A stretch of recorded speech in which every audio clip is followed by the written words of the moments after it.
कुडाळ स्कूलमध्ये जाताना अजिबात पाणी नाही होतं, पण आता शाळेतून समजलं की पाणी आहे म्हणून लवकर सोडलं आणि आता बघितलं तर खूप आहे इकडे पाणी.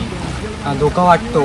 जर जास्त छाती एवढं पाणी असलं तर जाऊ शकत नाही घरी, थांबावं लागेल कुठेतरी. हो, आमच्या तिकडे पुढे एवढंच असतं पाणी. आता तू जाणार कसं काय? मी आता जाणार, पाण्यातून जाणार चालत. नाही, पण ह्या पुरामध्ये जाण्याचा मार्ग पुरात बंद झाला आहे. वाहतूक, गाडी, रिक्षा, टू व्हीलर काहीच जात नाही, कारण हा भाग एकदम सकल झालेला आहे म्हणून खूपच त्रास होतो. म्हणजे रात्रच्या वेळी तर झोपत नाही. 2 दिवस, आज 3रा दिवस. किती घरं पाण्याखाली आहेत अंदाजे? तरी अंदाजे सांगू शकत नाही, तरी 30-25 घरं आहे. त्या लोकांचं काय त्या लोकांचं काय, वरती जाऊन कोणा शेजाऱ्या पाजाऱ्याकडे राहतात. त्रास होतो? हो, त्रास होतो, भरपूर त्रास होतो. पावसाळ्यात दिवस त्यांची हालत खराबच होते.